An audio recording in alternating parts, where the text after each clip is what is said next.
In March 2018, President Uhuru Kenyatta and his elder brother Raila Odinga shocked Kenyans when they appeared together for the first time after the general election at Harambee House for a handshake. And that handshake actually changed the politics of this country completely. And if you've been following the politics of this country, that handshake is actually what is defining the political direction we are headed to. And when they had that handshake, they were very clear that the handshake was going to address 9-point agendas. And I don't know whether those agendas have actually been addressed. Let us look at some of those 9-point agenda. Because when the handshake happened, I asked myself several questions. And one of the questions I asked myself is, why would the president look for Raila Odinga when they had just won the election, and in that election, they had absolute majority at the National Assembly? So basically, the president would have managed to rule this country through parliament without the support of Raila Odinga. They had the absolute majority. At the Senate, they were controlling. At the county level, they had majority governors, so which means more than half of the governors they were controlling. But still, this guy went and looked for Raila Odinga.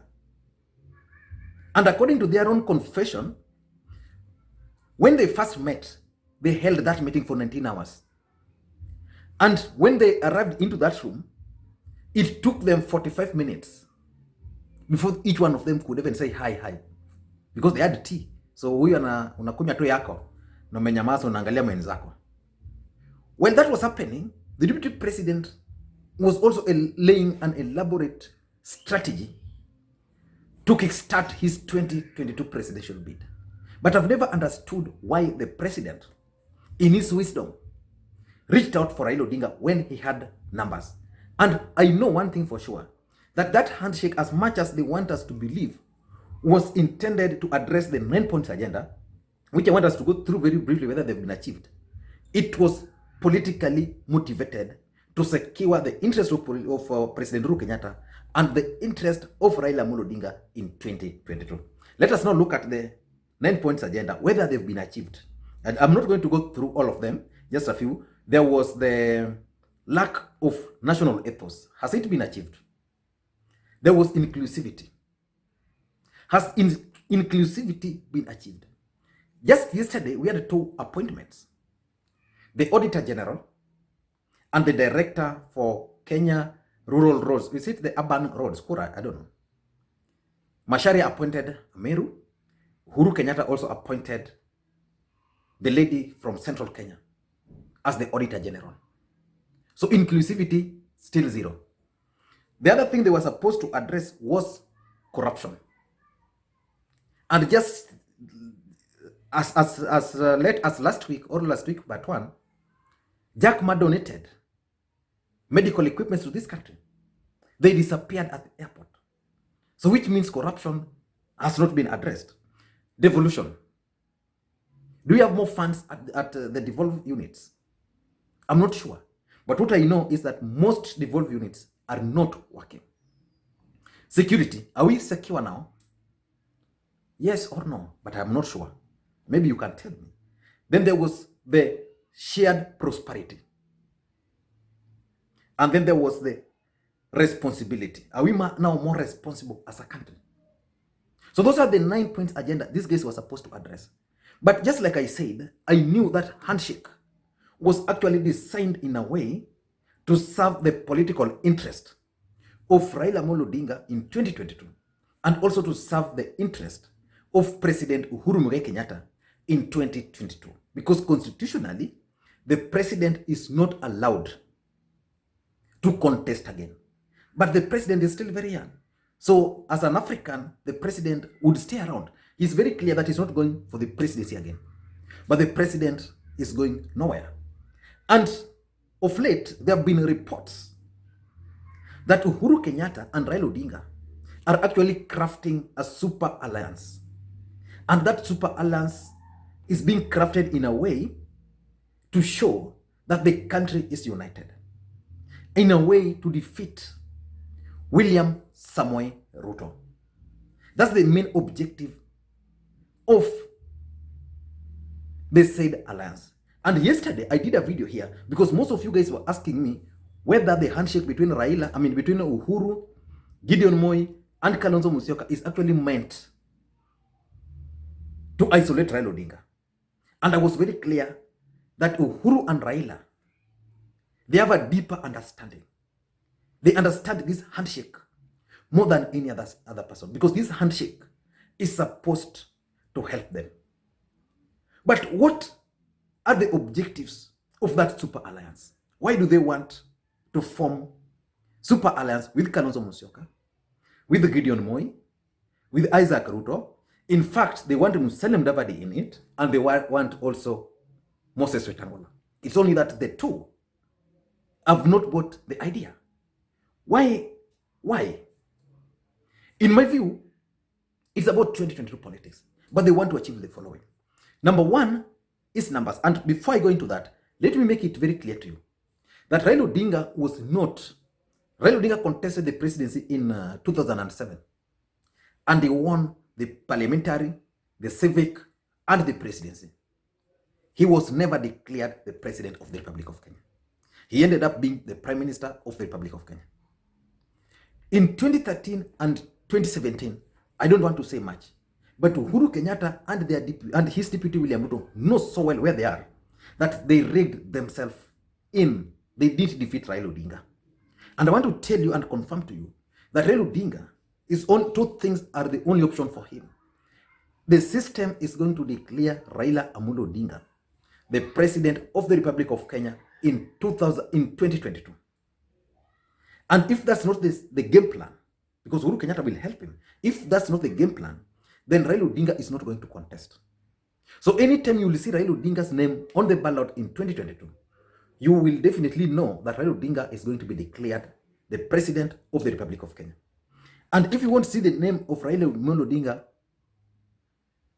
on the ballot in 2022, then you will definitely know that Raila Odinga and Uhuru Kenyatta agreed to support someone else as the preferred presidential candidate. Now back to the main issue. Why are these guys crafting the super alliance? Why? Uhuru Kenyatta and Raila Odinga and their numbers alone is enough to secure for them the presidency. They don't need Kalonzo Musyoka. They don't need Gideon Moi. They don't need Isaac Ruto. They don't need Musalia Mudavadi. But why are they bringing all these people together?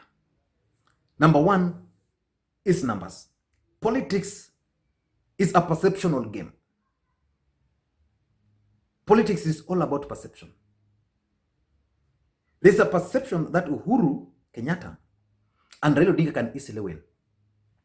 But there's also the perception that William Ruto has numbers, imaginary numbers.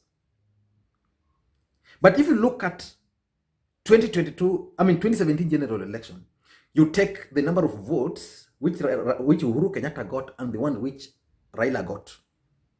Remember, Ruto's numbers were in Uhuru Kenyatta's votes. If you take those two numbers and now you remove William Ruto from Uhuru's numbers, I don't think he will succeed in getting even more than half. Even if he got more than half of those, then if you add to what Raila Odinga got, then still these numbers will still add up. So what these guys don't want is a situation where Kalonzo is going to run somewhere, Mudavadi is going to run somewhere, they collect a few votes here and there, and then when the final results are announced by the system, because the system will determine, then someone can dispute based on the fact that Kalonzo had their own votes or Mudavadi had their own votes. So they want to bring all these people together. Then when the results will be announced, everybody will be told about numbers. Number two, I think the president, Uhuru Kenyatta, is also keen on stability of this country, the unity. And he has made that very clear, even when he had the handshake, that he wants, one of his legacy is about the unity of this country. How can Uhuru Kenyatta achieve unity of this country? Very simple.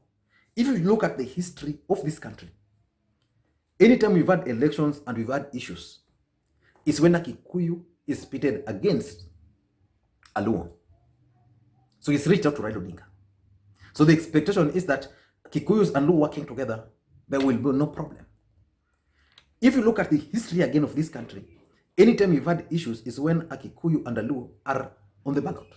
So when Raila and Kibaki worked together, the country was very peaceful. When Jaramogi and Mzee Kenyatta worked together, the country was very peaceful. When they started working separate ways, from Jaramogi's time, the country has never been successful. Has never been peaceful.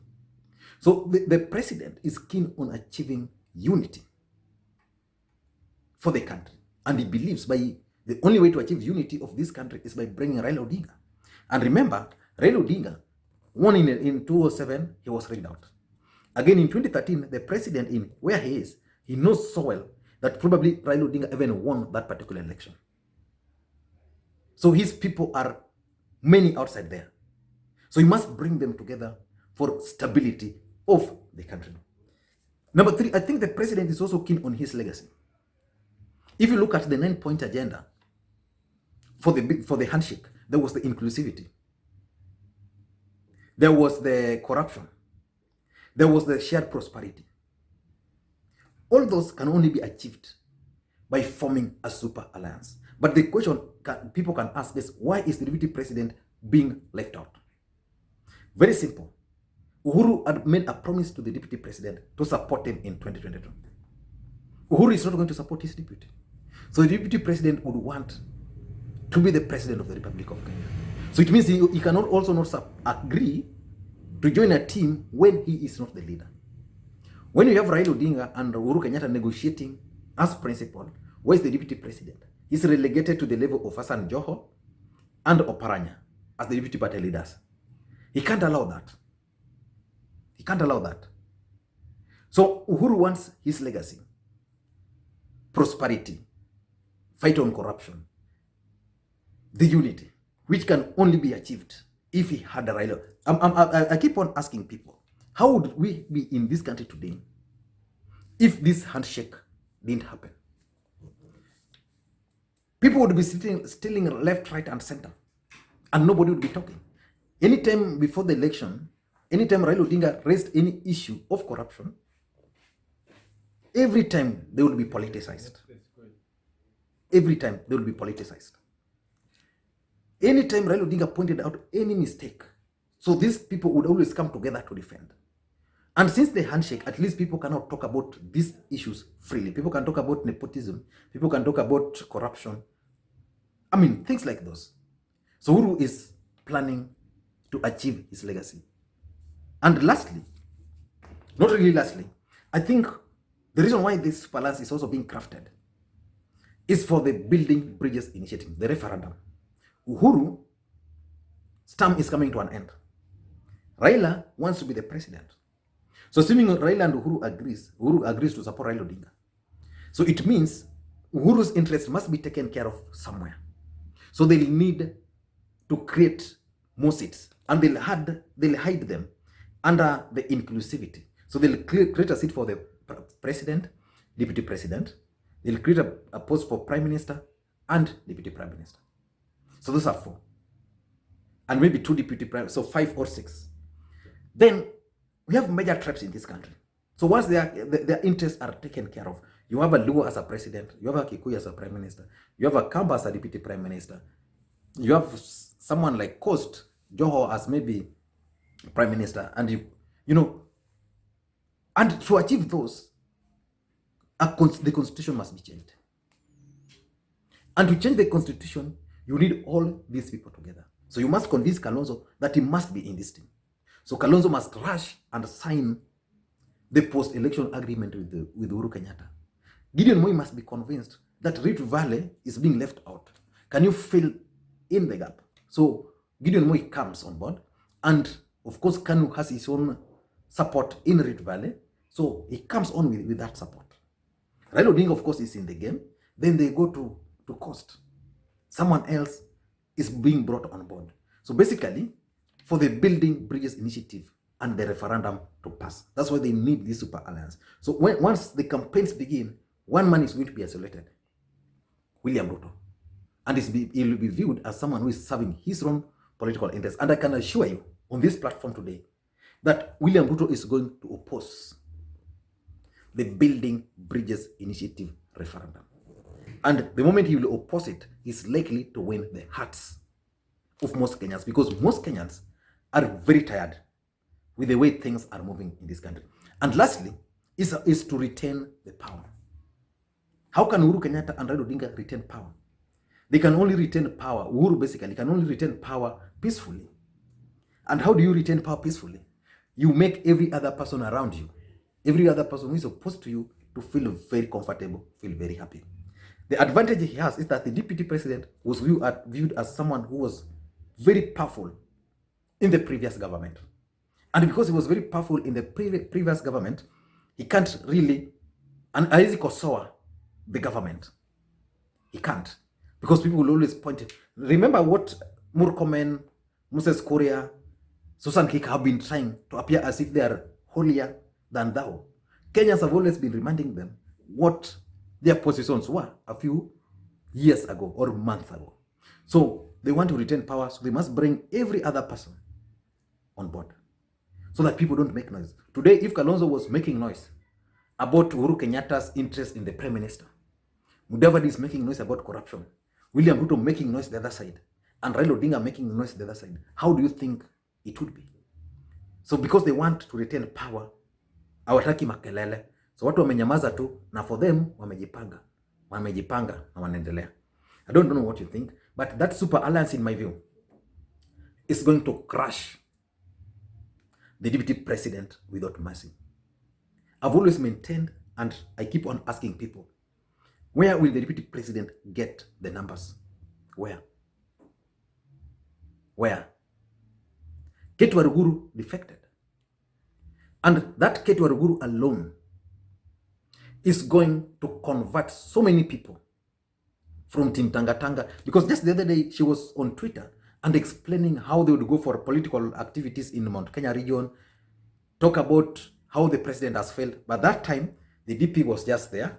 They just wanted the DP to take these messages to the president. Then she realized that the DP was a bad messenger. He was not telling the president the reality on the ground for political reasons. Yeah. So in my view, this super alliance, if it will materialize, it's going to automatically aid Raila Odinga and Uhuru Kenyatta achieve all their political objectives in this country. I don't know whether it's good for the country or whether it's bad for the country. So probably you need to tell me whether the super alliance is good for the country or it's bad for the country. Let me know in the comment section.